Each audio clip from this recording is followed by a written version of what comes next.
नमस्कार दोस्तों, मैं सत्कांत कुमार स्वागत करता हूँ आप सभी का स्मार्ट अकेडमी यूट्यूब चैनल पर। तो दोस्तों आज हम लोग पढ़ने वाले हैं इसे फिजिक्स के क्लास 10th के लिए।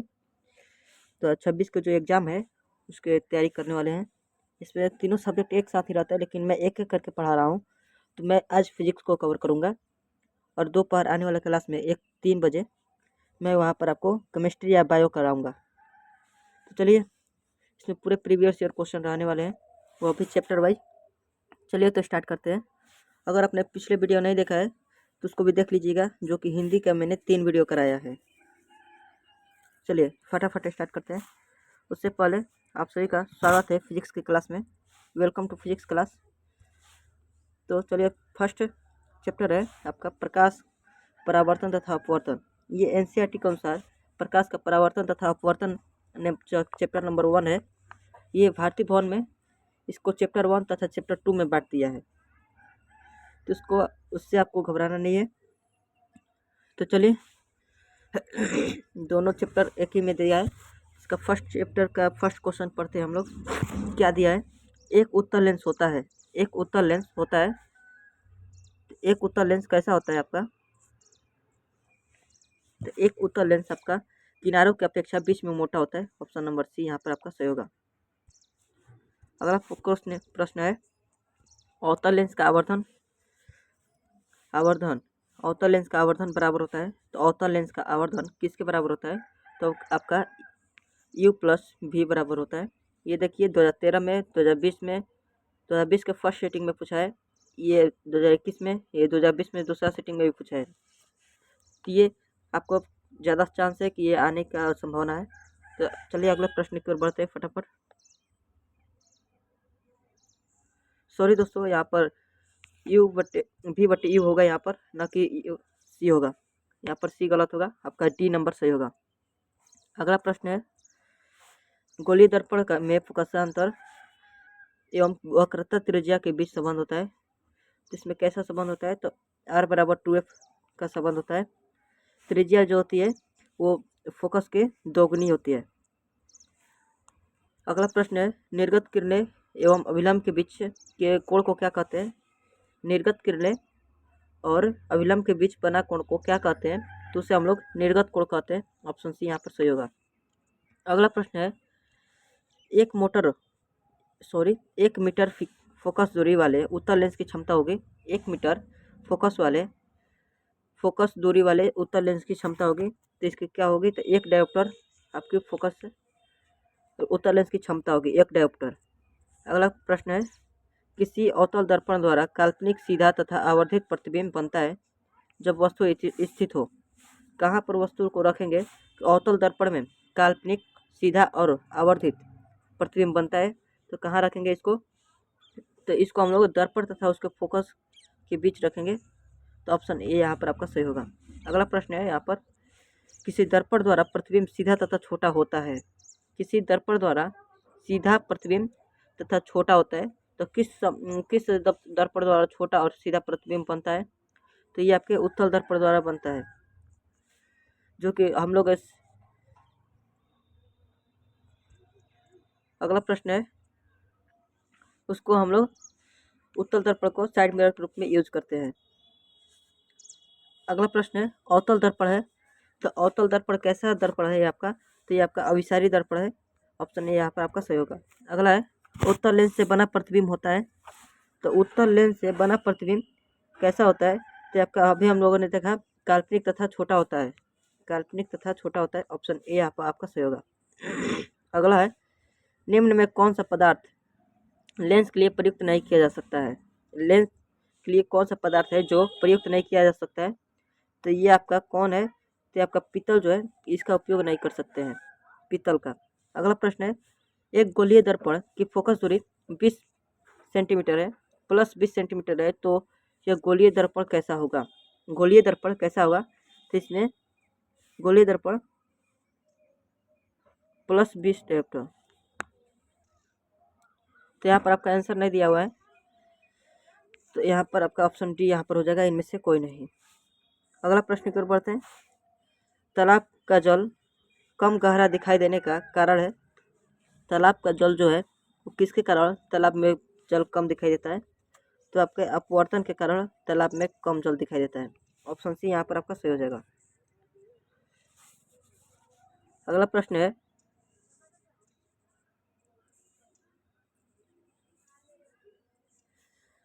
अवतल दर्पण की फोकस दूरी होती है। तो अवतल दर्पण की फोकस दूरी क्या होती है? तो अवतल दर्पण की फोकस दूरी हमेशा आपका ऋणात्मक होती है। ऑप्शन नंबर ए यहाँ पर आपका सही होगा। अगला है, किसी अवतल दर्पण के फोकस दूरी एफ और वक्रता त्रिज्या आर है तो निम्नलिखित में से कौन सा संबंध सही है? देखिए इसका ऑप्शन नीचे दिया है, इसमें से कौन सा संबंध सही है? तो आपका आर बराबर 2f सही है, जो कि फोकस जो त्रिज्या है तो फोकस दूरी की दुगनी है, फोकस दूरी दुगनी है त्रिज्या से। अगला प्रश्न है, उत्तल दर्पण में प्रतिबिंब बनता है। उत्तल दर्पण में कैसा प्रतिबिंब बनता है? तो उत्तल दर्पण में आपका आभासी प्रतिबिंब बनता है। ऑप्शन बी यहाँ पर आपका सही होगा। अगला है, प्रकाशिक माध्यम कितने प्रकार के होते हैं? प्रकाशिक माध्यम कितने प्रकार के होते हैं? तो ये आपके 3 प्रकार के होते हैं। अगला प्रश्न है, तेलीय कागज होता है। तो तेलीय कागज जिस कागज पर तेल लगा हो उसे तेलीय कागज कहते हैं। तो तेलीय कागज कैसा होता है? तो आपका पारभाषक होता है, यानी कि आर पार देख सकते हैं लेकिन पूरा नहीं देख सकते, साफ नहीं देख सकते। अगला है, समतल दर्पण की फोकस दूरी होती है। तो समतल दर्पण की फोकस दूरी कितनी होती है? तो इसका अनंत समतल दूरी होती है, फोकस दूरी इसकी अनंत होती है। अगला प्रश्न है, अवतल दर्पण के सामने वस्तु को कहाँ रखा जाए कि ताकि वह प्रतिबिंब उल्टा वास्तविक तथा समान आकार का बने? अवतल दर्पण के सामने वस्तु को कहाँ रखा जाए कि ताकि प्रतिबिंब उल्टा वास्तविक तथा समान आकार के बने? तो कहाँ पर रखेंगे? तो उसको वक्रता त्रिज्या पर रखेंगे, तो हम लोग का प्रतिबिंब जो है उल्टा भी बनेगा, वास्तविक भी बनेगा और समान आकार का भी बनेगा।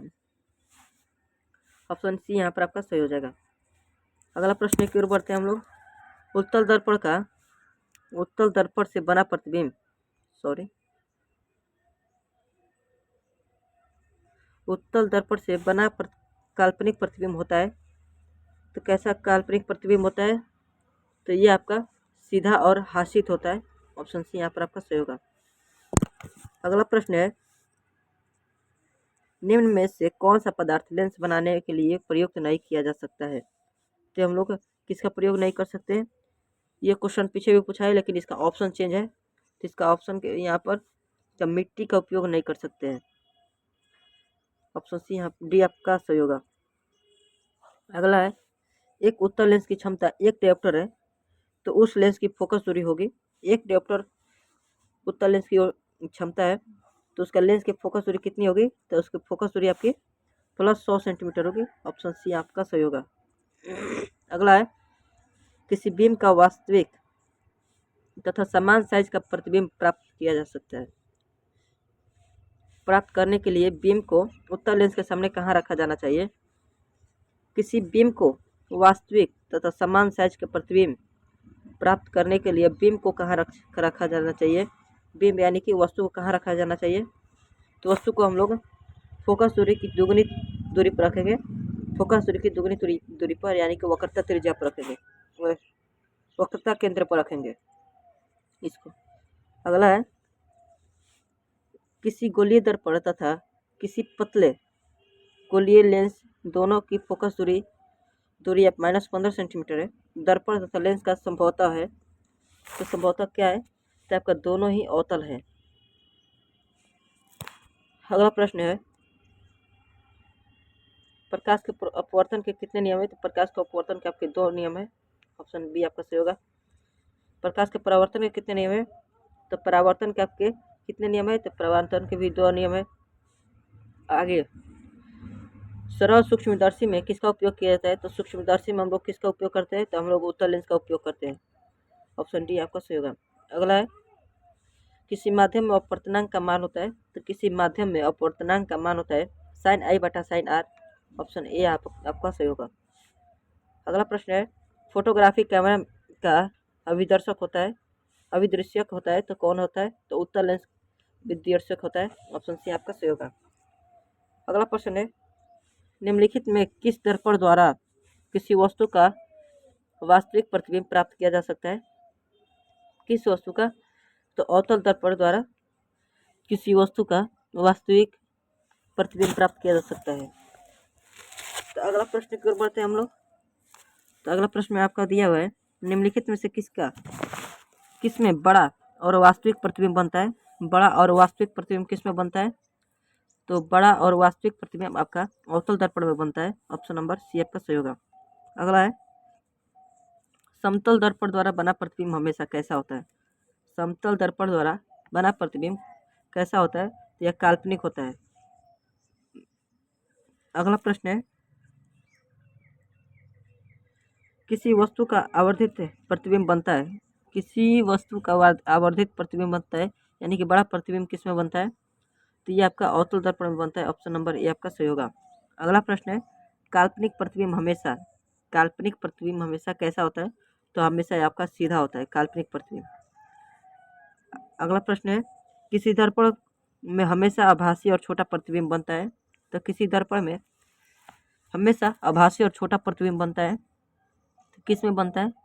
तो ये आपके उत्तल दर्पण में बनता है। इसीलिए हम लोग इसका साइड मिरर के रूप में यूज करते हैं, जो कि बड़े से एरिया को छोटे से एरिया में कन्वर्ट करके दिखाता है अवतल दर्पण। अगला प्रश्न है, एक उत्तल दर्पण में वस्तु की स्थिति ध्रुव और फोकस के बीच है, तो उसका प्रतिबिंब बनेगा, प्रतिबिंब होगा, तो कैसा होगा उसका प्रतिबिंब? इसमें दिया है अवतल दर्पण दिया है और वस्तु की स्थिति बताया है इसमें कि ध्रुव और फोकस पर रखा है। तो ध्रुव और फोकस पर रखा है, तो इसका प्रतिबिंब कहाँ बनेगा? तो इसका प्रतिबिंब आपका कैसा बनेगा? तो आपका काल्पनिक और बड़ा बनेगा। ऑप्शन डी आपका सही होगा। अगला है, गोलीय दर्पण के ध्रुव और फोकस के बीच की दूरी को क्या कहते हैं? गोलीय दर्पण के ध्रुव और फोकस के बीच की दूरी को हम लोग क्या कहते हैं? तो इसके बीच की दूरी को हम लोग फोकसांतर कहते हैं। फोकसांतर होते हैं। अगला है, वक्रता त्रिज्या आर एवं फोकस दूरी एफ में संबंध है। तो फोकस दूरी एफ और आर में, वक्रता त्रिज्या और फोकस दूरी में संबंध क्या है? तो इसका संबंध एफ बराबर आर बाई 2 है। ऑप्शन नंबर आपका ए सही होगा। अगला प्रश्न है, हजामत बनाने के लिए प्रयोग किया जाता है। तो हजामत बनाने के लिए यानी कि दाढ़ी बनाने के लिए किस दर्पण का उपयोग करते हैं हम लोग? तो किस दर्पण का? तो हम लोग हजामत बनाने के लिए आपका अवतल दर्पण का उपयोग करते हैं। ऑप्शन नंबर ए आपका सही होगा। अगला है, सोलर कुकर के रूप में उपयोग किया जाता है। तो सोलर कुकर के रूप में किसका प्रयोग करते हैं हम लोग? तो अवतल दर्पण का प्रयोग करते हैं। ऑप्शन ए आपका सही होगा। अगला प्रश्न है, सर्च लाइट की परावर्तक सतह होती है। सर्च लाइट की परावर्तक सतह होती है, तो कैसी होती है सर्च लाइट की परावर्तक सतह? तो आपका अवतल दर्पण होती है। ऑप्शन बी यहाँ पर आपका सही होगा। अगला है, रोगियों के नाक, कान, गले आदि की जांच के लिए डॉक्टर प्रयोग करते हैं। तो किस दर्पण का प्रयोग करते हैं? तो रोगियों की जांच के लिए जो है, रोगियों के जांच के लिए डॉक्टर किस दर्पण का प्रयोग करते हैं? तो उत्तल दर्पण का प्रयोग करते हैं। ऑप्शन नंबर बी आपका सही हो जाएगा। अगला प्रश्न है, पानी में डूबे एक उत्तल लेंस की फोकस दूरी हवा में उसकी फोकस दूरी की अपेक्षा क्या होती है? अधिक होती है या कम होती है या अपवर्तित रहती है? तो आपका क्या होगा? ये आपका कम हो जाती है। ऑप्शन नंबर बी आपका सही होगा। अगला प्रश्न है, उत्तल लेंस से बना प्रतिबिंब होता है। तो उत्तल लेंस से बना प्रतिबिंब कैसा होता है? तो वास्तविक तथा उल्टा होता है। ऑप्शन नंबर बी आपका सही होगा, वास्तविक तथा उल्टा। अगला प्रश्न है, उत्तल लेंस द्वारा काल्पनिक प्रतिबिंब बनता है जब वस्तु को कहाँ रखेंगे कि उत्तल लेंस द्वारा काल्पनिक प्रतिबिंब बनेगा? तो इसको हम लोग फोकसांतर के कम दूरी पर रखने पर हम लोग को ये प्राप्त होगा काल्पनिक प्रतिबिंब। चलिए, तो अगला प्रश्न है नंबर 46 है, लेंस की क्षमता होती है। तो लेंस की क्षमता को क्या होती है? तो लेंस की क्षमता जो होती है कि फोकस दूरी के विरुद्ध क्रम होती है। ऑप्शन नंबर सी आपका सही होगा, फोकस दूरी के विरुद्ध क्रम होती है। अगला है, उत्तल लेंस में जब वस्तु को एफ और 2f के बीच रखा जाए, एफ और 2f के बीच रखा जाए, तो हम लोग को क्या प्राप्त होगा? तो हम लोग का कैसा प्रतिबिंब प्राप्त होगा, तो हम लोग को बड़ा और वास्तविक प्रतिबिंब प्राप्त होगा। ऑप्शन नंबर ए आपका सही हो जाएगा। अगला प्रश्न है, दो वक्रीय पृष्ठों से घिरे ठोस माध्यम को क्या कहते हैं? दो वक्रीय पृष्ठों से घिरे ठोस को क्या कहते हैं? तो उससे हम लोग क्या कहेंगे, तो गोलीय लेंस कहेंगे। ऑप्शन नंबर सी आपका सही होगा। अगला प्रश्न है, उत्तल लेंस द्वारा प्रकाश की किरणें क्या होती है? तो उत्तल लेंस के द्वारा प्रकाश की किरणें जो होते हैं अभिसारित होती है। ऑप्शन नंबर ए आपका सही होगा। अगला प्रश्न है, अवतल लेंस द्वारा क्या होता है? तो अवतल लेंस द्वारा हम लोगों को केवल आभासी प्रतिबिंब बनते हैं। ये ऑप्शन ए यहाँ पर सही होगा। अगला प्रश्न है, प्रत्येक लेंस की दो वक्रता केंद्र होते हैं क्योंकि? प्रत्येक लेंस के दो वक्रता केंद्र होते हैं क्योंकि वे लेंस की दो वक्र सतहें होती है। लेंस के दो वक्र सतहें होती है, इसके हिसाब से ये होते हैं इसके दो केंद्र, वक्रता केंद्र। अगला प्रश्न है आपका, गोलीय लेंस के लिए फोकस दूरी f और वस्तु की दूरी u है और प्रतिबिंब की दूरी v है, तो इसमें संबंध बताना है। तो इसमें कैसा संबंध होगा? तो आपका इसमें संबंध होगा 1/f बराबर 1/v minus 1/u। Option number B आपका सही होगा। गोलीय लेंस का पूछेगा तब। अगला है, दर्पण के लिए पूछेगा तो वहाँ पर माइनस था तो वहाँ पर प्लस हो जाएगा। अगला है, एक अवतल दर्पण की फोकस दूरी 10 सेंटीमीटर है, उसकी वक्रता त्रिज्या होगी। उसकी फोकस दूरी है जो 10 सेंटीमीटर है, उसकी वक्रता त्रिज्या कितनी होगी? तो उसकी वक्रता त्रिज्या 20 सेंटीमीटर होगी, क्योंकि फोकस दूरी की दुगनी होती है वक्रता त्रिज्या। तो 10 गुने 2 करेंगे, 10 गुने 2 तो आपका 20 हो जाएगा, तो यहाँ पर 20 सेंटीमीटर हो जाएगा। अगला प्रश्न है, गोलीय दर्पण की वक्रता त्रिज्या 28 सेंटीमीटर है, तो उसका फोकस दूरी, यहाँ पर वक्रता त्रिज्या दिया है और आपका फोकस दूरी पूछा है, तो आपका आर बराबर हो जाएगा f/2। फोकस दूरी पूछा है तो सॉरी वक्रता त्रिज्या दिया है ना, तो f बराबर आपका हो जाएगा r/2 हो जाएगा। तो r का मान दिया है आपका, त्रिज्या का मान 28 सेंटीमीटर, 28/2 तो आपका 14 सेंटीमीटर हो जाएगा। ऑप्शन सी आपका सही हो जाएगा, 14 सेंटीमीटर। अगला प्रश्न की ओर हम लोग बढ़ते हैं। 10 सेंटीमीटर फोकस वाले दूरी एवं अवतल दर्पण के सामने 20 सेंटीमीटर की दूरी पर एक बीम रखने का प्रतिबिंब कैसा बनेगा? तो बीम 10 सेंटीमीटर फोकस दूरी वाले एक अवतल दर्पण के सामने 20 सेंटीमीटर की दूरी पर एक प्रतिबिंब रखने पर उसका प्रतिबिंब कैसा बनेगा? तो उसका प्रतिबिंब जो है दर्पण के वक्रता केंद्र पर बनेगा। ऑप्शन नंबर ए आपका सही हो जाएगा। अगला प्रश्न है, एक गोलीय दर्पण से 5 सेंटीमीटर की दूरी पर रखे बीम का प्रतिबिंब यानी कि वस्तु का प्रतिबिंब दर्पण से 30 सेंटीमीटर की दूरी पर उसी ओर बनता है जिस ओर बीम है, तो इसका आवर्धन होगा। तो आवर्धन बराबर यहाँ पर आपका दिया हुआ है, तो यहाँ पर ऑप्शन नंबर बी आपका सही हो जाएगा। इसका बता भी दिया है कैसे कैसे होगा। अगला प्रश्न है, एक उत्तल लेंस से 3 सेंटीमीटर की दूरी पर एक बीम रखी गई है, तो बराबर दूरी पर वास्तविक प्रतिबिंब बनता है, तो लेंस का फोकस दूरी ज्ञात कीजिए। तो फोकस दूरी पूछा है तो f बराबर r/2, तो r का मान दिया है 30 सेंटीमीटर, 30 सेंटीमीटर बटे 2 तो आपका 15 सेंटीमीटर आपका आंसर हो जाएगा। ऑप्शन नंबर सी यहाँ पर आपका सही होगा, जो कि यहाँ पर आपको दिख भी रहा होगा, संकेत में बताया है। अगला है, हम लोग अगले प्रश्न की ओर बढ़ते हैं। तो 58 नंबर क्वेश्चन की ओर हम बढ़ते हैं। इसमें 58 क्वेश्चन तक हम लोग पहुँच गए हैं। तो इसमें पूछा है 58 में, एक उत्तल लेंस की फोकस दूरी 20 सेंटीमीटर है, तो उत्तल लेंस की लेंस की क्षमता बताइए। तो इसकी क्षमता लेंस की कितनी होगी? एक उत्तल लेंस का फोकस दूरी 20 सेंटीमीटर दिया है, उसके लेंस की क्षमता पूछा है, तो आपका 5 डायप्टर होगा। ऑप्शन नंबर आपका सी सही होगा, 5 डायप्टर। अगला है, एक लेंस की क्षमता -5 डायप्टर है, तो उसकी फोकस दूरी क्या होगी? तो इसकी फोकस दूरी आपकी -20 सेंटीमीटर होगी। ऑप्शन नंबर बी आपका सही होगा। यहाँ पर आपका संकेत भी बताया है, 1/-5 बराबर -0.2 मीटर, और सेंटीमीटर में कन्वर्ट करेंगे उसको तो गुना कर देंगे। अगला प्रश्न है,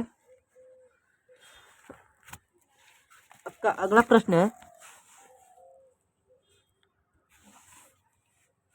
लेंस की क्षमता 4 डायोप्टर है तो उसकी यह होगा। लेंस की क्षमता 4 डायोप्टर है तो उसकी वो होगा, तो कैसा लेंस या लेंस होगा आपका, तो कैसा लेंस होगा, तो आपका 0.25 मीटर फोकस दूरी पर अवतल लेंस होगा। ऑप्शन नंबर सी आपका सही होगा। अगला प्रश्न है, किसी दर्पण के सामने चाहे कितनी दूरी पर खड़े हो उसका प्रतिबिंब सदैव सीधा प्रतीत होता है। संभवतः दर्पण है, ये कौन सा दर्पण है जिसमें कहीं पर भी आप इस वस्तु को या कहीं पर भी आप खड़े हो जाए तो आपका प्रतिबिंब हमेशा सीधा बनेगा। तो किस में बनेगा, तो आपका अवतल में भी बनेगा और समतल में भी। तो ऑप्शन नंबर सी डी आपका सही होगा। अगला है, किसी शब्द कोश में पाए गए छोटे अक्षरों को पढ़ते समय आप निम्न में से कौन सा लेंस पसंद करेंगे। छोटे कोश के पाए गए छोटे अक्षरों को पढ़ते समय किस निम्न में से कौन सा लेंस का पसंद करेंगे, यानी कि छोटे शब्द को पढ़ने के लिए हम लोग किस लेंस का प्रयोग करेंगे हम लोग इनमें से, तो हम लोग 50 सेंटीमीटर फोकस दूरी का अवतल लेंस का उपयोग करेंगे। तो ऑप्शन नंबर बी आपका सही हो जाएगा। अगला प्रश्न है, आवर्धन का एसआई मात्रक है, तो आवर्धन का एसआई मात्रक आपका क्या है, तो आवर्धन का एसआई मात्रक आपका आवर्धन का एसआई मात्रक यहाँ पर नहीं दिया है, तो इनमें से कोई नहीं, ऑप्शन डी यहाँ पर आपका सही हो जाएगा। अगला प्रश्न है, प्रकाश तरंग का उदाहरण है, तो प्रकाश तरंग का उदाहरण आपका क्या है, तो प्रकाश तरंग का आपका उदाहरण जो है आपका पराबैंगनी किरणें जो होती है प्रकाश तरंग का अच्छा उदाहरण है। अगला है, दंत विशेषज्ञ किस दर्पण का उपयोग कर मरीजों के दांतों का बड़ा प्रतिबिंब देखने के लिए करते हैं, तो किसका यूज करते हैं, तो उन लोग अवतल दर्पण का यूज करते हैं। ऑप्शन नंबर बी यहाँ पर आपका सही होगा। अगला प्रश्न है, कौन सा लेंस अभिसारी लेंस भी कहलाता है, तो कौन सा लेंस है जो अभिसारी लेंस को कहलाता है, तो अभिसारी लेंस आपका कौन कहलाता है, तो अभिसारी लेंस आपका उत्तल और अवतल लेंस दोनों कहलाता है, उत्तल और अवतल। ऑप्शन नंबर सी आपका सही होगा। अगला प्रश्न है, एक प्रयोग में अवतल दर्पण द्वारा किसी बीम का प्रतिबिंब एक पर्दे पर प्राप्त किया जाता है। दर्पण का फोकस दूरी को निर्धारण करने के लिए प्रयोगकर्ता को मापने की ज़रूरत है, तो कहाँ से कहाँ तक के हम लोग उसको मापेंगे प्रयोगकर्ता को, तो कहाँ से कहाँ तक मापेंगे हम लोग, तो उसको दर्पण के पर्दे के दर्पण तथा पर्दा के बीच की दूरी को भी मापेंगे और दर्पण तथा प्रतिबिंब के बीच की दूरी को भी मापेंगे, यानी कि ऑप्शन नंबर सी ए और बी दोनों होगा। अगला है, गोलीय दर्पण के परावर्तक पृष्ठ की वृत्ताकार सीमा रेखा का व्यास कहलाता है, तो क्या कहलाता है आपका व्यास, तो आपका गोलीय दर्पण का द्वारक कहलाता है। ऑप्शन नंबर डी आपका सही होगा। अगला प्रश्न है, निम्नलिखित में से कौन उत्तल लेंस की फोकस दूरी है जिसकी वक्रता त्रिज्या 32 सेंटीमीटर है।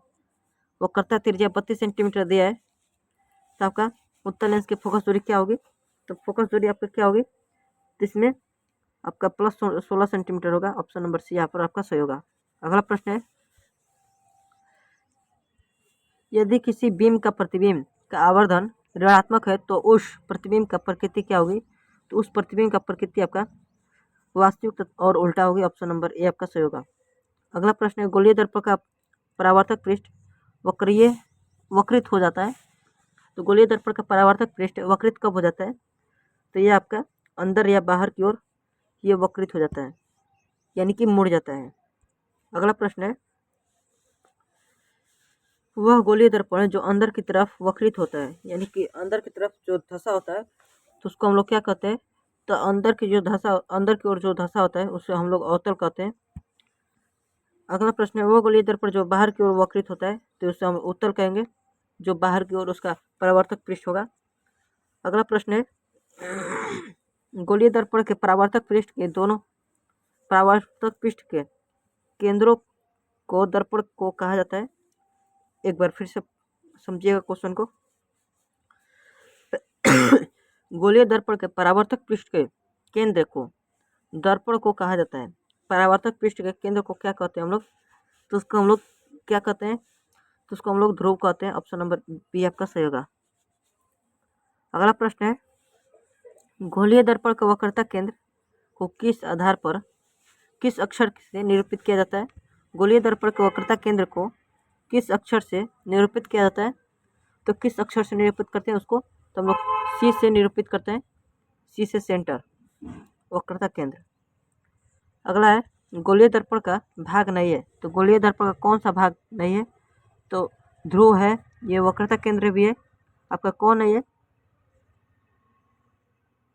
यहाँ पर नहीं पूछा है तो यहाँ पर सावधान रहिएगा। तो यहाँ पर नहीं पूछा है तो यहाँ पर वक्रता केंद्र हो जाएगा।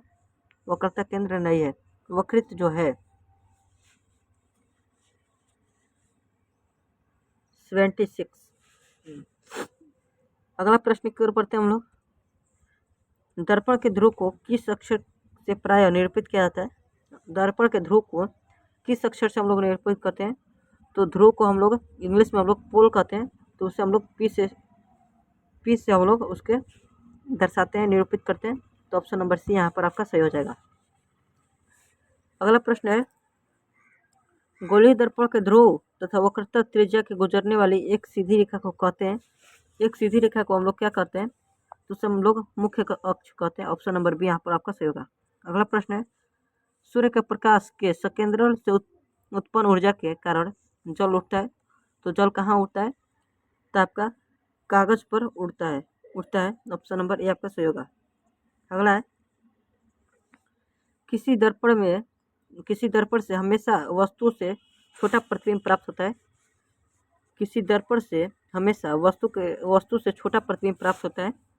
तो कहाँ पर छोटा प्रतिबिंब प्राप्त होता है? तो आपका उत्तर में प्राप्त होता है। ऑप्शन नंबर ए आपका सही होगा। अगला प्रश्न है, टॉर्च एवं वाहनों में अग्रदीपों यानी कि हेडलाइट के रूप में किस दर्पण का प्रयोग करते हैं? तो किस दर्पण का हम लोग प्रयोग करते हैं? तो उसमें हम लोग अवतल दर्पण का प्रयोग करते हैं। ऑप्शन ए आपका सही होगा।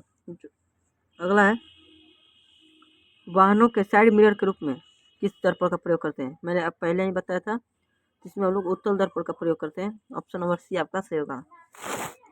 अगला प्रश्न है, इनमें से कौन दर्पण सूत्र है? यहाँ पर दर्पण सूत्र पूछा है, वहाँ पर लेंस सूत्र पूछा था। तो वहीं पर हम लोग कन्वर्ट कर दिया था कि आपको क्या होगा। तो आपका यहाँ पर इसका 83 का ऑप्शन नंबर ये आपका सही होगा। 1/f बराबर 1/v प्लस 1/u होगा। वहाँ पर मैंने कहा था कि दर्पण सूत्र होता है उसमें प्लस होता है, और जिसमें जो लेंस सूत्र होता है उसमें ये माइनस होता है। यहाँ पर ऑप्शन इसके हिसाब से ऑप्शन नंबर ए आपका सही हो जाएगा। तो चलिए दोस्तों, क्वेश्चन नंबर 84 की ओर बढ़ते हैं। 84, दो पृष्ठों से घिरा हुआ कोई पारदर्शी माध्यम जिसका एक या दो गोलीय पृष्ठ हो क्या कहलाता है? आपका एक या दो उसका गोलीय पृष्ठ हो उसको हम लोग क्या कहते हैं? तो उससे हम लोग लेंस कहते हैं। ऑप्शन ए आपका सही होगा। अगला प्रश्न है, एक मिनट रुकिएगा प्लीज।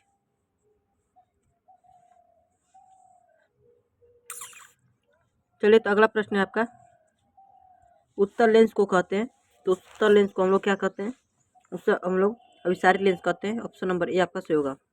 अगला है, लेंस के कितने वक्रता केंद्र होते हैं? तो लेंस के वक्रता केंद्र कितने होते हैं?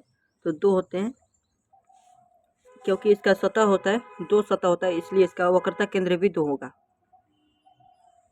अगला है, लेंस के केंद्रीय बिंदु को क्या कहते हैं? लेंस के केंद्रीय बिंदु को हम लोग क्या कहते हैं? तो उससे हम लोग प्रकाशीय के केंद्र कहते हैं। ऑप्शन बी आपका सही होगा। अगला प्रश्न है, जब किसी लेंस के समानांतर किरणें आपतित होती है तो उससे हम क्या कहते हैं? तो उससे हम लोग क्या कहते हैं? तो उससे लोग कागज सुलगने लगता है।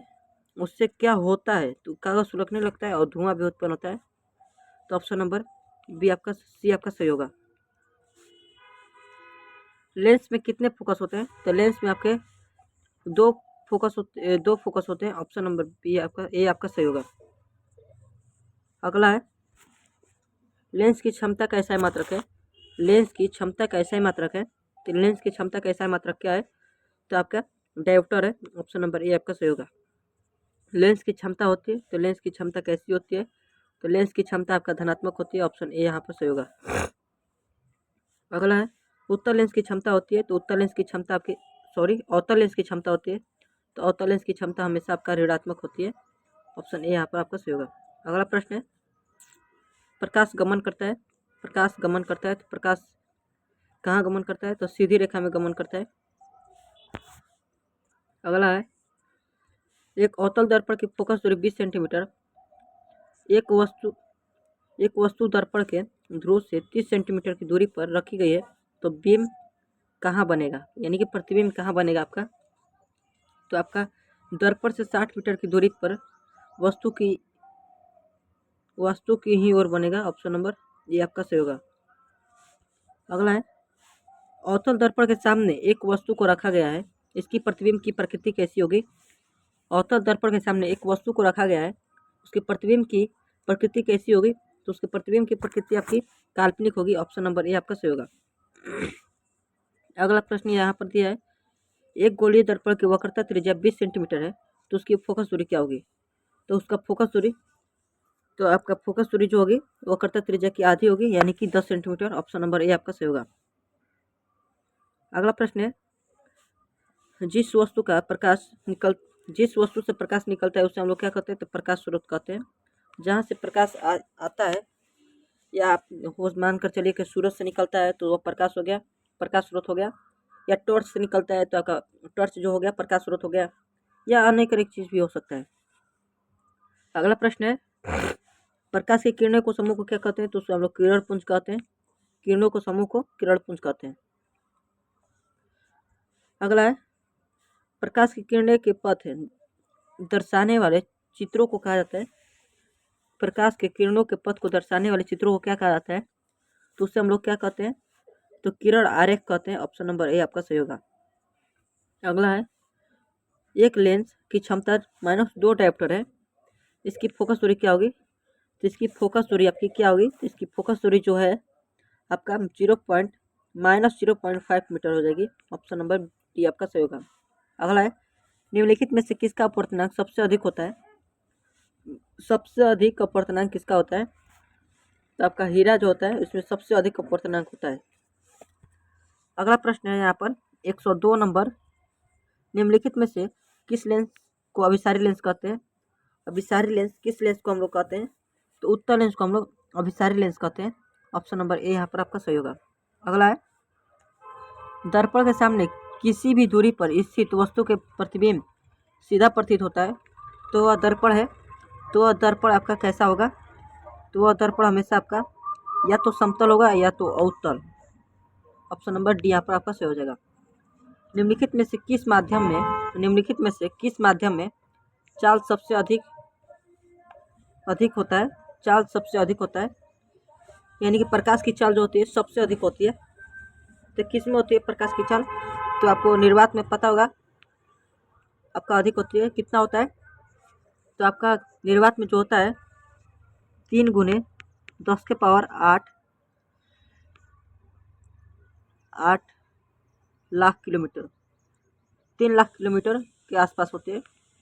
किलोमीटर प्रति सेकेंड, 3 लाख प्रति किलोमीटर 3 लाख किलोमीटर प्रति सेकेंड होती है। 3 लाख किलोमीटर प्रति सेकेंड होती है। यहाँ पर फिर से लिख देते हैं 3 लाख किलोमीटर प्रति सेकेंड होती है।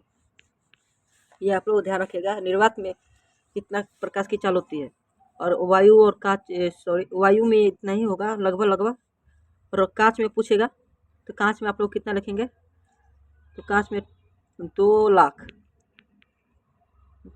होता है। और पानी में पूछेगा तो 2.5 लाख किलोमीटर प्रति सेकंड होगा। आप लोग इस बात को ध्यान रखिएगा। तो चलिए अगले प्रश्न की ओर बढ़ते हैं हम लोग।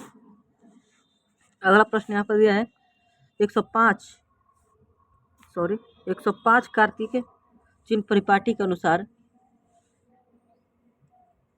नई नई कार्तीय चिन्ह परिपाटी के अनुसार दर्पण के सामने रखे गए बिंब की बिंब दूरी ली जाती है। तो कहाँ से कहाँ तक ली जाती है, कैसी ली जाती है? तो ये आपके ऋणात्मक ली जाती है हमेशा। अगला है, निम्न में से किस लेंस को फोकस दूरी धनात्मक होती है? किस लेंस की फोकस दूरी धनात्मक होती है? तो आपका उत्तल लेंस जो होता है उसका धनात्मक होती है। अगला जो है, किसी लेंस का उपयोग कर दीर्घ दृष्टि दोष के संशोधित किया जा सकता है। तो किस लेंस के उपयोग करके हम लोग दीर्घ दृष्टि दोष को दूर कर सकते हैं, यानी कि जिसमें हम लोग को निकट का नहीं लगता है, जो नज़दीक होता है उसका नहीं लगता है, उसे हम दूर दृष्टि दोष कहते हैं। तो उसमें किसका उपयोग करेंगे हम लोग? तो उसमें हम लोग उत्तल लेंस का उपयोग करेंगे। ऑप्शन बी यहाँ पर आपका सही होगा। अगला प्रश्न है, किसी लेंस द्वारा उत्पन्न आवर्धन का एसआई मात्रक है? तो यहाँ पर देखिए आवर्धन का एसआई मात्रक यहाँ पर दिया हुआ है। तो आवर्धन का एसआई मात्रक जो होता है मात्रक विहीन होता है। ऑप्शन नंबर डी आपका सही होता है। इसका कोई मात्रक नहीं होता है, मात्रक विहीन होता है। तो खुशी खुशी हम लोग चैप्टर 1 खत्म कर लिए। चैप्टर 2 की बारी है। यहाँ पर जो दिया है चैप्टर 2 मानव नेत्र तथा रंग बिरंगा संसार, और ये जो है दूसरा चैप्टर इसमें है एनसीईआरटी के अनुसार, और ये जो चैप्टर दिया है भारतीय भवन में ये तीसरे चैप्टर पे है, मानव नेत्र तथा रंग बिरंगा संसार। तो चलिए देरी न करते हुए इसको भी स्टार्ट करते हैं। तो इसका फर्स्ट क्वेश्चन है, प्रकाश की चाल विभिन्न माध्यमों में होती है। तो प्रकाश की चाल विभिन्न माध्यमों में कैसी होती है? तो भिन्न भिन्न होती है। जैसे कि मैंने बताया कि हवा में 3 लाख किलोमीटर प्रति घंटा की रफ्तार से होती है, और कांच में होती है 2 लाख, और पानी में होती है 2.5 लाख। ऐसे ही भिन्न भिन्न होती है प्रकाश की चाल अलग अलग माध्यमों में। तो अगला है इसमें प्रश्न, वायु के प्रकाश की चाल निर्वात में की अपेक्षा कैसी होती है? वायु में प्रकाश की चाल निर्वात की अपेक्षा होती है, तो कैसी होती है? तो समान होती है। ऑप्शन नंबर सी आपका सही होगा। वायु की जो चाल होती है निर्वात में और ऐसे खुले में लगभग समान होती है, लेकिन निर्वात में सबसे अधिक होती है, थोड़ा कम होता है ऐसे खुले में निर्वात में अधिक होती है थोड़ा। पूछेगा कि सबसे ज़्यादा किस में होती है, तो निर्वात में आप लोग टिक कर सकते हैं। अगला प्रश्न है, तारे के टिमटिमाने का कारण है। तारे के टिमटिमाने का कारण क्या है? तो तारा जो है क्यों टिमटिमाता है? तो वायुमंडलीय अपवर्तन के कारण टिमटिमाता है। अगला प्रश्न है, मानव नेत्र के लिए दृष्टि या स्थायित्व होता है। तो मानव नेत्र के लिए स्थायित्व कितना होता है? तो ये कितना होता है आपका 1/10 सेकेंड होता है। ऑप्शन नंबर ए आपका सही होगा। अगला प्रश्न है, मानव नेत्र अभिनेत्र लेंस की फोकस दूरी का समायोजित करके विभिन्न दूरियों पर रखी वस्तुओं को फोकसित कर सकता है। ऐसा हो पाने का कारण है, तो ऐसा हो पाने का कारण क्या है कि ऐसा हो जाएगा? तो ये समांजन है, इसके कारण हो जाएगा। अगला प्रश्न है, अभिनेत्र लेंस की फोकस दूरी में परिवर्तन किया जाता है। तो किसका परिवर्तन हम लोग करते हैं? किसमें हम लोग पक्षमाभि द्वारा करते हैं। ऑप्शन नंबर सी आपका सही होगा। स्पेक्ट्रम में किस रंग का किरण का झुकाव सबसे अधिक होता है? स्पेक्ट्रम यानी कि पिरामिड में जो 7 रंग निकलते हैं उसको स्पेक्ट्रम कहते हैं। पिरामिड के माध्यम से जिसमें हम लोग प्रकाश को डालते हैं, तो उसमें जो 7 रंग निकलता है उसे हम लोग स्पेक्ट्रम कहते हैं। तो उसमें सबसे झुकाव किस रंग का होता है? सबसे ज़्यादा झुकाव जो होता है बैगनी रंग का होता है। और पूछेगा सबसे कम तरंग दैर्ध्य किसका होता है? तो सबसे तरंग दैर्ध्य कम इसका बैगनी का होता है, और सबसे अधिक तरंग दैर्ध्य किसका होता है? लाल का होता है, यानी सबसे कम झुकता है। इसलिए इसी कारण ही प्रकाश हम लोग को लाल दिखाई देता है। सूर्यास्त या सूर्योदय के समय। अगला है स्पेक्ट्रम प्राप्त करने के लिए किसका उपयोग करते हैं? तो स्पेक्ट्रम प्राप्त करने के लिए हम लोग प्रिज्म का उपयोग करते हैं। मैंने पहले ही बताया था अगले वाले प्रश्न में, क्वेश्चन नंबर 7 में था तभी। तो अगला प्रश्न यहाँ पर दिया है। तो अगला प्रश्न जो है, जो नेत्र निकट की वस्तु को साफ नहीं देख सकता है, तो उस नेत्र में यानी कि उस आँख में कौन सी दोष हो गई है कि जो वह निकट को नहीं देख सकता है? तो जब निकट की बात करेगा तो उसमें दूर का नहीं दिखाई देगा, जिसमें दूर की बात करेगा तो उसमें निकट का नहीं दिखाई देगा, यानी कि निकट की वस्तु को दिखाई नहीं दे रहा है। इसमें आपका दूरदृष्टि दोष हो जाएगा। ऑप्शन यहाँ पर ए सही हो जाएगा। अगला है मानव नेत्र में कौन सा लेंस होता है? तो मानव नेत्र में कौन सा लेंस होता है या नहीं होता है पूछा है, तो आपका मानव नेत्र में उत्तल लेंस होता है। ऑप्शन नंबर ए आपका सही होगा। अगला प्रश्न है मानव नेत्र वस्तु का प्रतिबिंब निम्न में से किस भाग पर बनाता है? तो रेटिना पर। ये जो है मनुष्य के नेत्र में वस्तु का प्रतिबिंब रेटिना पर ही बनाता है। अगला प्रश्न है यहाँ पर क्वेश्चन नंबर 12 जो दिया है आपका, सामान्य नेत्र के रेटिना पर बनने वाला प्रतिबिंब होता है।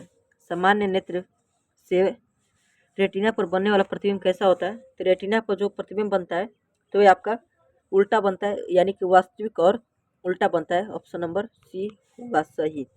अगला है नेत्र के उस गुण को जो भिन्न भिन्न दूरी पर स्थित वस्तुओं को फोकस करने में मदद करता है, उसे हम लोग क्या कहते हैं? तो उससे हम लोग क्या कहते हैं? समायोजन क्षमता कहते हैं। ऑप्शन सी आपका सही होगा। अगला प्रश्न है दूरदृष्टि दोष वाली आँख साफ साफ देख सकती है।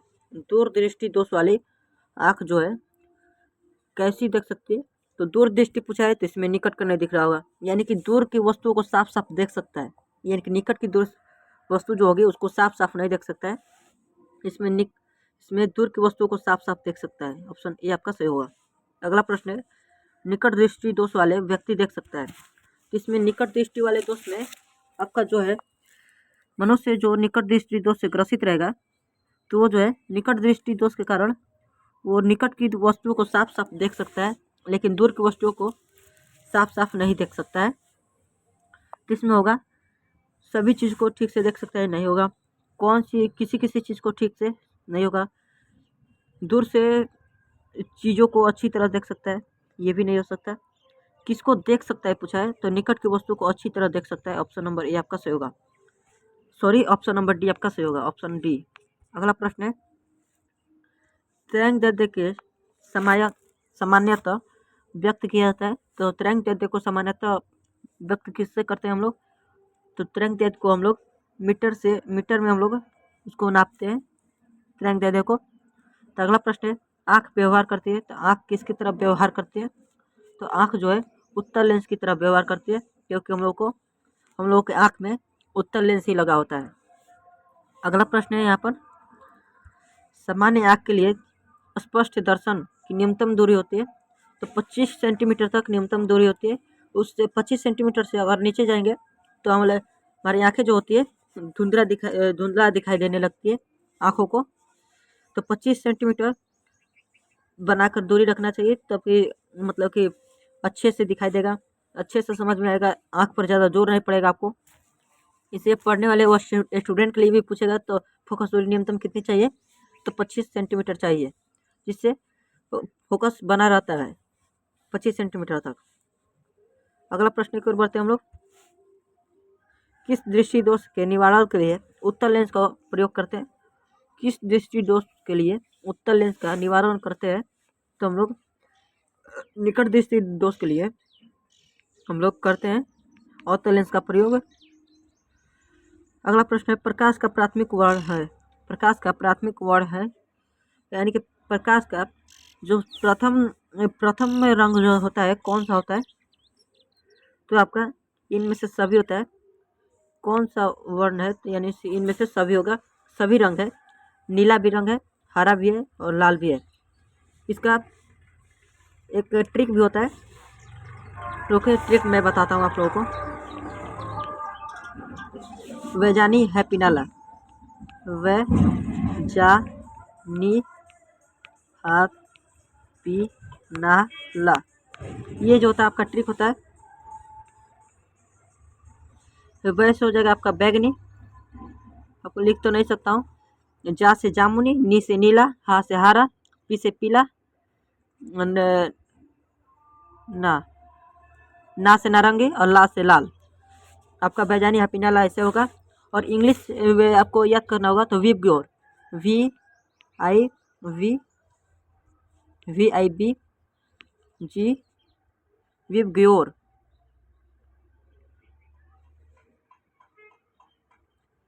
Weeb ग्योर, VIBGPOR।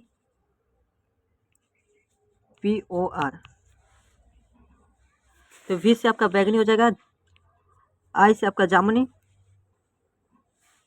बी से ब्लू हो जाएगा आपका, जी से ग्रीन हो जाएगा।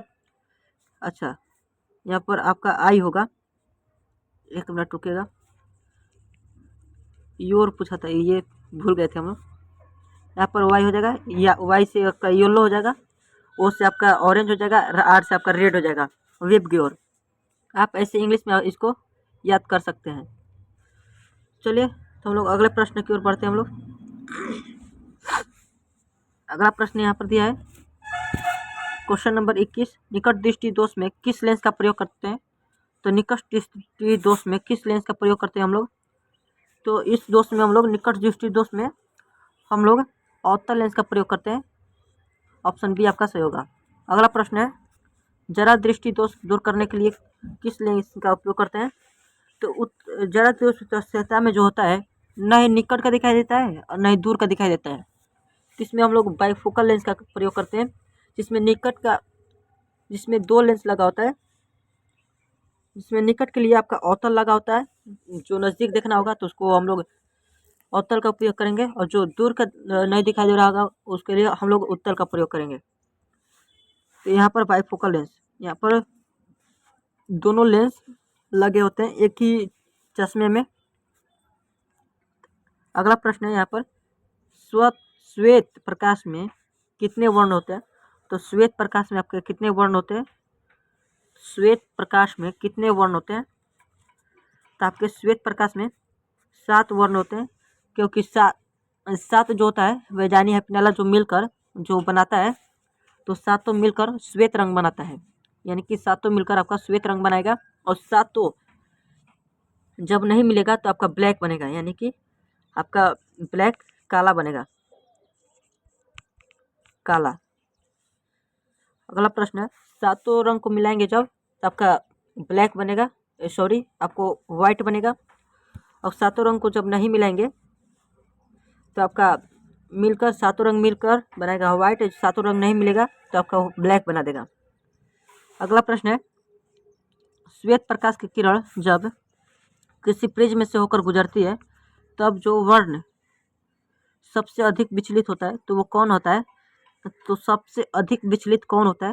तो आपका बैगनी जो होता है सबसे अधिक विचलित होता है, और सबसे कम अधिक विचलित पूछेगा तो आपका लाल हो जाएगा।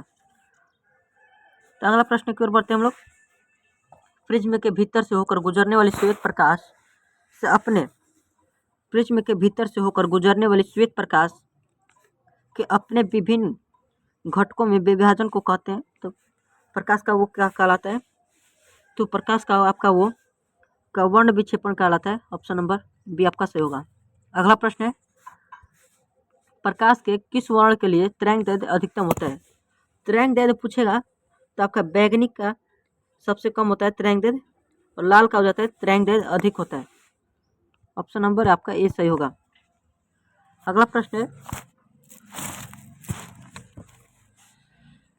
क्वेश्चन नंबर 28, प्रिज्म से निकलने के बाद श्वेत किरणें को 7 रंगों में विभक्त हो जाती है, तो किसके कारण जो प्रिज्म में होता है वो श्वेत प्रकाश को 7 रंगों में विभक्त कर देता है, यानी कि बांट देता है। तो सूर्य का श्वेत प्रकाश 7 रंगों का मिश्रण होता है, ये बात सही है। सूर्य के प्रकाश में 7 रंग होते हैं, इसीलिए हम लोग 7 रंग मिलकर व्हाइट रंग दिखाई देता है। इसलिए 2 पर होने पर हम लोग को जो होता है तो प्रकाश से श्वेत दिखाई देता है, वाइट। अगला है, कांच के प्रिज्म में से गुजरने वाले विभिन्न वर्ण की किरणों का विचलन भिन्न भिन्न होता है।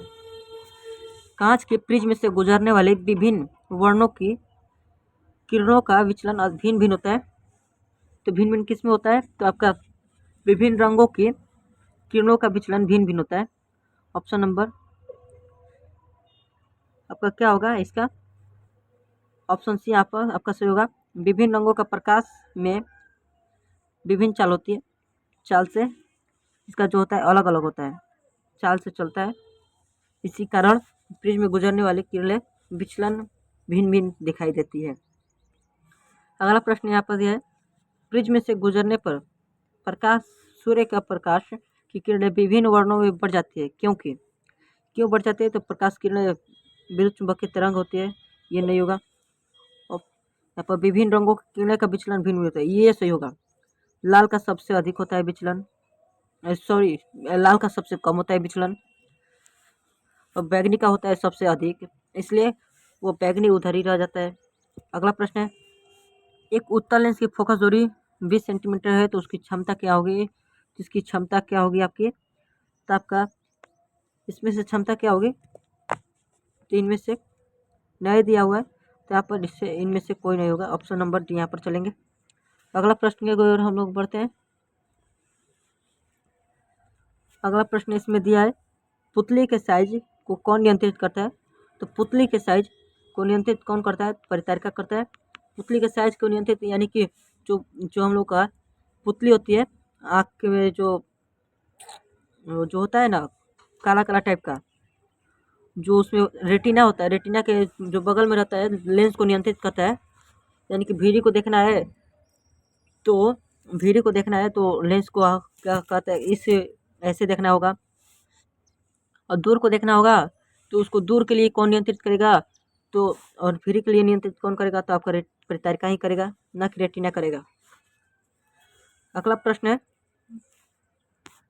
किसी दृष्टि दोष को अवतल और उत्तल दोनों लेंसों से बने द्विफोकसी लेंस द्वारा संबोधित किया जाता है। तो किसके लिए किया जाता है? तो ज़्यादा दूरदर्शिता के लिए किया जाता है, क्योंकि इसमें दोनों लेंसों का उपयोग होता है ज़्यादा दूरदर्शिता में, इसलिए द्विफोकसी लेंस भी या बाइफोकल लेंस भी कहते हैं इसको। तो इसको आप लोग ध्यान में रखिएगा। चलिए तो क्वेश्चन नंबर 34 पर पढ़ते हैं। नेत्र में प्रवेश करने वाली प्रकाश किरणों का अधिकांश अपवर्तन होता है। नेत्र में प्रवेश करने वाली प्रकाश किरणों का अधिकांश अपवर्तन किसके कारण होता है? तो आपके किसके कारण होता है? तो कॉर्निया के बाहरी पृष्ठ पर होता है। कॉर्निया जो होती है उसके बाहरी पृष्ठ पर प्रकाश की किरणों का अधिक अपवर्तन होता है। ऑप्शन नंबर सी आपका सही होगा। अगला प्रश्न है, जब सूरज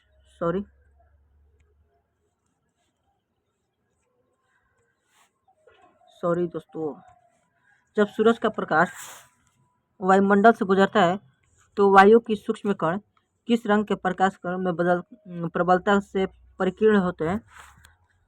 तो कौन जो रंग होता है सबसे अधिक बिखरता है? तो सबसे अधिक रंग आपका लाल बिखरता है। आपका यहाँ पर नीला जो है उधर ही रह जाता है, इसलिए ये सबसे ज़्यादा बिखर जाता है, उधर ही रह जाता है। इसी कारण हम लोगों को प्रकाश कहते हैं, हम लोग का आसमान जो होता है नीला दिखाई देता है, इसी कारण। अगला प्रश्न है, मानव नेत्र कार्य करता है तो कैमरे की भांति ये आपका कार्य करता है, क्योंकि कैमरा जैसे फोटो खींचता है, ये भी हम लोग का नेत्र भी, आँख भी हम लोग का फोटो खींचता है, वो हम लोग को दिखाई देता है जस्ट कैमरे के जैसा ही। अगला प्रश्न है, प्रकाश एक पतली झिल्ली से होकर नेत्र में प्रवेश करता है, इस झिल्ली को क्या कहते हैं? प्रकाश एक पतली झिल्ली से होकर नेत्र से गुजरता है तो इससे हम लोग क्या कहते हैं? तो इससे हम लोग कॉर्निया और सूक्ष्म मंडल दोनों कहते हैं। ऑप्शन नंबर सी यहाँ पर आपका सही होगा। अगला प्रश्न है आपका, नेत्र गोलक की आकृति लगभग होती है। नेत्र गोलक की आकृति जो कैसी होती है? तो नेत्र गोलक की आकृति जो होती है लगभग गोलाकार होती है। और यहाँ पर आपसे पूछता भी है तो आपका आँख का देखिए पूछ भी दिया है यहाँ पर। अगला प्रश्न है, नेत्र गोलक का व्यास कितना होता है लगभग?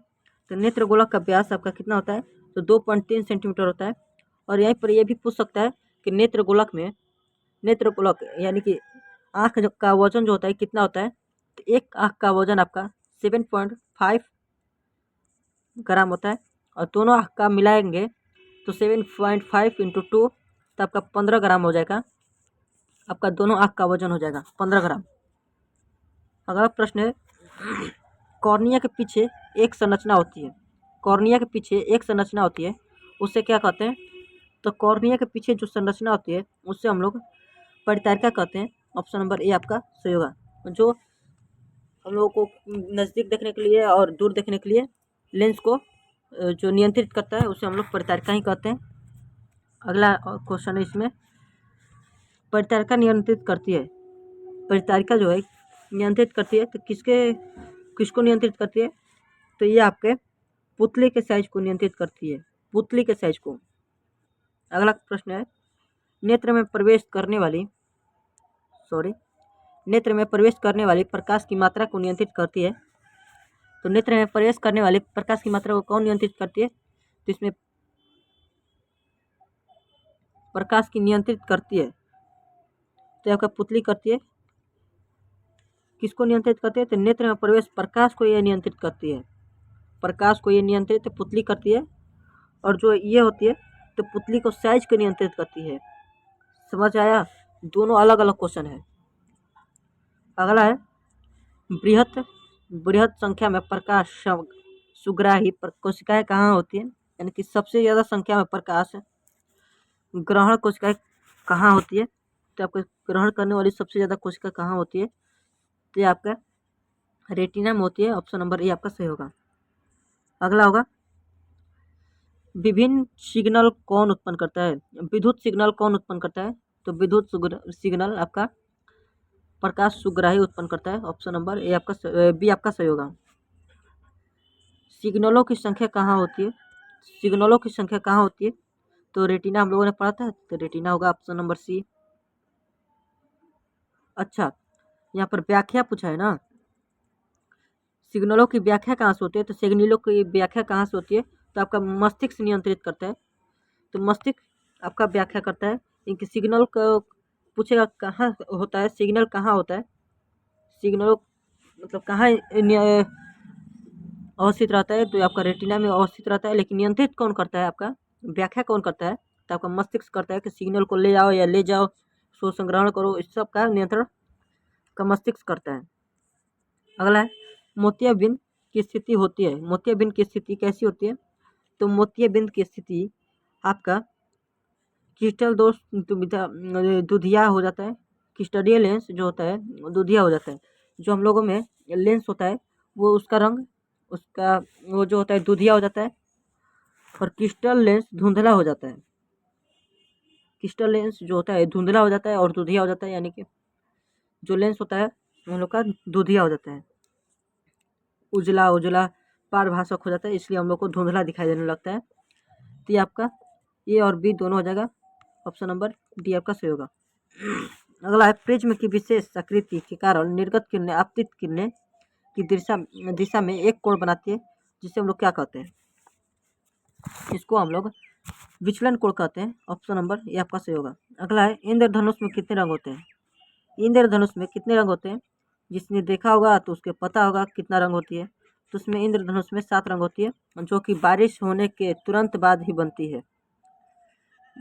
अब तो बारिश बहुत कम हो रहा है, इसलिए इंद्रधनुष बहुत कम दिखाई दे रहे हैं। सर्वप्रथम सूर्य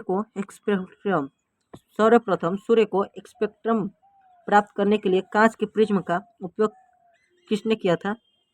तो सर्वप्रथम सूर्य के प्रकाश से स्पेक्ट्रम प्राप्त करने के लिए प्रिज्म का प्रयोग किसने किया था? तो ये न्यूटन जी ने सबसे पहले किया था। ऑप्शन ए यहाँ पर आपका सही हो जाएगा। अगला प्रश्न है, इंद्रधनुष किस दिशा में बनता है? तो इंद्रधनुष किस दिशा में बनता है? तो इंद्रधनुष जो होता है ये आपका सूर्य के विपरीत दिशा में बनती है, यानी कि सूर्य के विपरीत दिशा में आपका सूरज पूर्व में उगा है तो इंद्रधनुष आपका पश्चिम की ओर बनेगा। आपका ये ऐसे होता है। अगला प्रश्न है, निर्वात में प्रकाश की चाल निर्वात में प्रकाश की चाल, वहाँ पर गलती बता दी, किलोमीटर प्रति सेकंड नहीं होगा, मीटर पर सेकंड होगा। वो मैं थोड़ा कंफ्यूज हो गया था। तो यहाँ पर आपका क्या होगा, तो मैंने बताया था 3 × 10⁸ मीटर पर सेकंड, 3 लाख किलोमीटर प्रति सेकंड होगा, मीटर प्रति सेकंड। ऑप्शन सी यहाँ पर आपका सही हो जाएगा। अगला प्रश्न है, वायुमंडलीय अपवर्तन के कारण सूर्य हमें वास्तविक सूर्योदय लगभग कितने मिनट पहले दिखाई देता है? सूर्योदय से लगभग कितने मिनट पहले दिखाई देता है? अच्छा, वायुमंडल अपवर्तन के कारण सूर्य हमें वास्तविक कितने मिनट तक दिखाई देता है? तो हम लोगों को कितने मिनट तक, तो हमने 2 मिनट तक दिखाई देता है। ऑप्शन नंबर ये आपका सही होगा। अगला है, सूर्योदय तथा सूर्यास्त के समय सूर्य का चक्रिका कैसी प्रतीत होती है? चक्रिका कैसी प्रतीत होती है? जाकर चपटी प्रतीत होती है। ऑप्शन ये आपका सही होगा। अगला प्रश्न है, सूक्ष्म कणों का एक विषमांगी मिश्रण है। सूक्ष्म कणों का एक विषमांगी मिश्रण है, तो सूक्ष्म कणों का विषमांगी मिश्रण कैसा होता है? तो वायुमंडल होता है। ऑप्शन नंबर ये आपका सही होगा।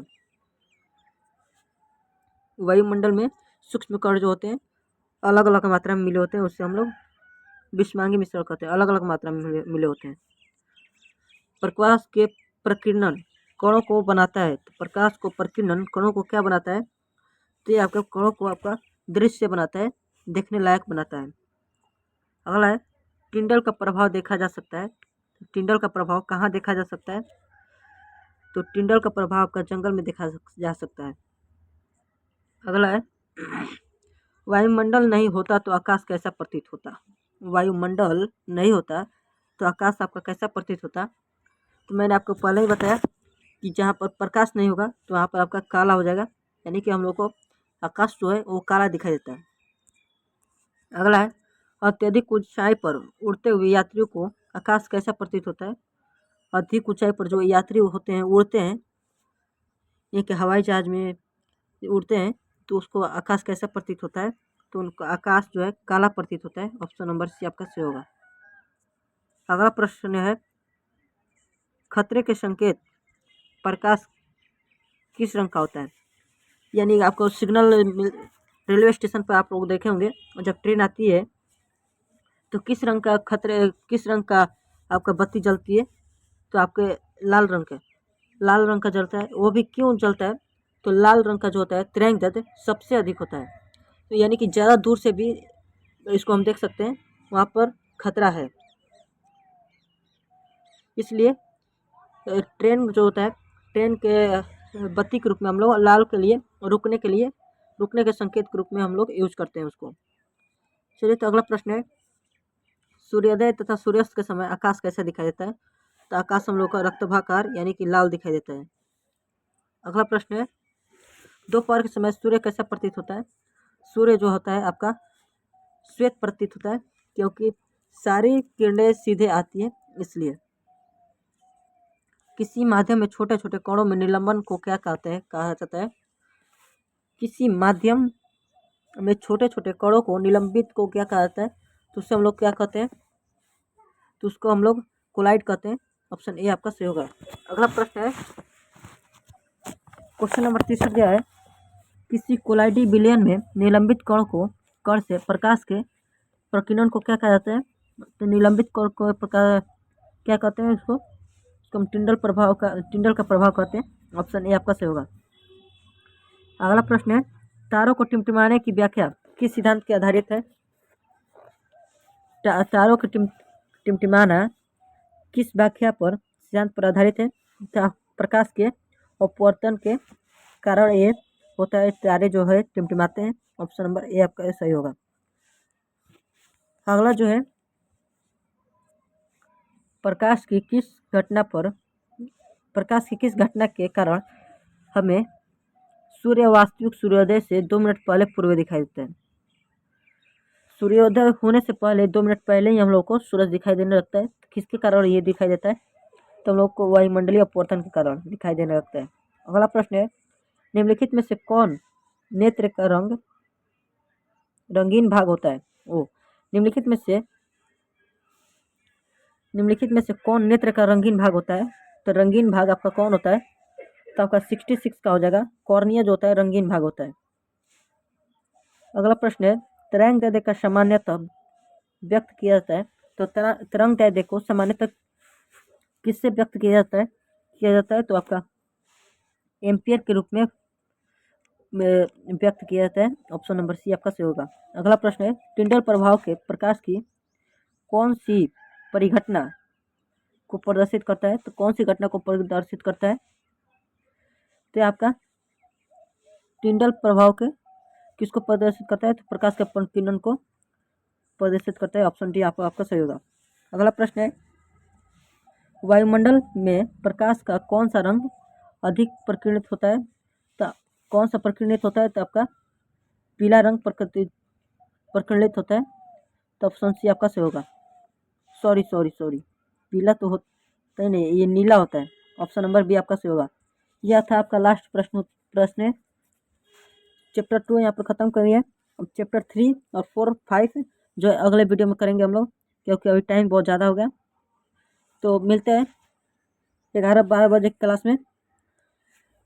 तब तक के लिए आपको थैंक यू। जय हिंद, जय भारत। अगर आपको वीडियो पसंद आया तो लाइक करें, कमेंट करें, अपने दोस्तों के साथ शेयर करें, क्योंकि उसको भी तैयारी में कुछ सहायता मिल सके।